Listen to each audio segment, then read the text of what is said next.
want powered? That is correct, or we can do your whole house. What's very unique about this system is it's what we call plug and use. And what I mean by that is you simply plug in right here in the front of the unit what you want to use.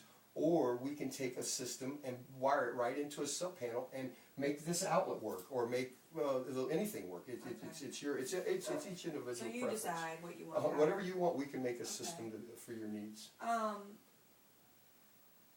Why is this, what are some of the benefits, and keeping in mind this is a green story, right? It's all about environmental friendliness. So Correct. why is this more beneficial than, say, a gas? Okay, you have no noise, no gas, and no fumes. This is completely used in your home.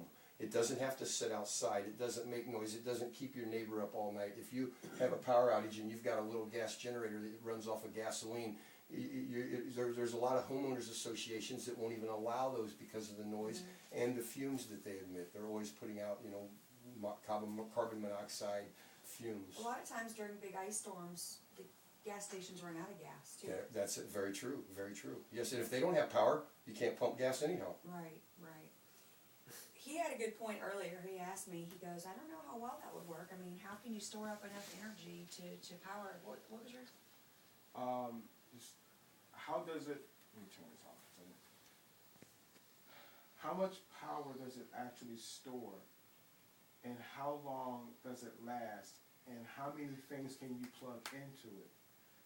Like, I would think that the generator would have to run so many times a second to generate enough electricity to power everything. So, Right, that is a good question. Let me start. Okay. And then look at me. Okay, go ahead. Okay, that is a good question. To answer that, each individual unit is designed for each individual purpose. So, depending on how many watts you want to use is how many batteries we have to put into a system. Depending on how many batteries and what items you're running, depends on how long the system works. Now, on our solar panels, to recharge, a solar panel, this right here, I believe, is an 80 watt per hour solar panel. Okay, but our bigger solar panels are 200 watt per hour. So therefore, if you've got 10 of them, that's 1,000 watt per hour you're putting back into your battery bank. Okay, so if you're running this lamp, and this lamp's burning 30 watts an hour, okay, you know that's going to, you've got 1,000 watts to make sure you've got that covered. But again, you're not going to have this lamp running all day. You're only going to have it on at nighttime when it's dark outside. So that's not going to be taking any energy during the day.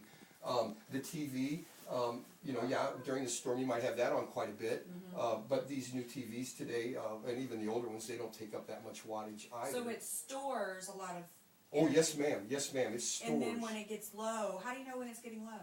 There's a meter, and like I said, on the units that we sell to the customers, there's a meter on the outside that lets you know exactly what your battery status is at all times. So if it gets low, you just need to make sure this thing's out in the sun. Yeah, absolutely, yeah, and that's why we sell just the indoor generator, but that's why we push our solar panels along with it, because it's just like anything else. If you got a 12-day power outage, and when you and I met, we designed a system for your needs for a 5-day power outage, and it goes more than that, then I can't guarantee that it'll last 6 or 7 days. You put a solar panel on it, it'll last, not one, the proper number of solar panels on it in order to recharge what you're using. So it just be continuously recharging. Yes, ma'am. Enough, because the customer's told you, I want this much power, so you create that much solar Yes, ma'am, power. that is correct. Okay. Yeah, that is correct. Okay. And also, we don't have it presently. We are in the stages of working on a wind generator.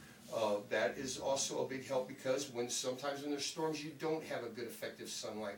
And if you don't have the good effective sunlight, we're working on a wind generator that will be turned by wind. Well, there's usually wind when there's a storm, so that's another way of also being able to recharge your indoor generator. Are these indoor generators typically quite a bit more than traditional generators? They're very close in comparison. The indoor generator is, if you take the price of the indoor generator, and by the way, if by buying an indoor generator, you do get a 30% tax rebate from the federal government.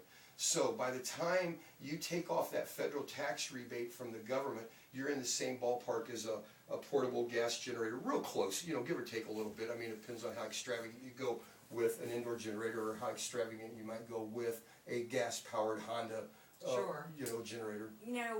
Do you get the 30% because you bought an indoor generator, or because it's a solar powered indoor generator? You get the 30% because it is a solar powered generator. We also have solar powered trickle chargers built into every generator, which qualifies them for the 30% federal tax rebate, even if you don't have a solar panel. Okay. Now, the trickle chargers are not as effective at all Right. versus solar. You must understand that, but they are in the unit, which qualifies them Okay. for the 30% tax rebate. So, you sell these by themselves? Yes, ma'am. But they make a lot more sense in terms of effectiveness if you do it with the solar. Okay, Absolutely. I get it. And if you Absolutely. do it with the solar, that's when you get the 30%. Right, and another thing is if you buy say 5 solar panels, okay, at 200 watts, that's 1,000 watts an hour. You can literally take every day. You can take this television, this lamp, your dish network box, and not trying to put a pun in for them, but or, your cable box, your DVD. You can take certain things and literally take them off the grid 24 hours a day, 7 days a week, 365 days a year. Because the most is, if you go to work in the morning and you come home in the evening, what is one of the first things you do? You turn on your television.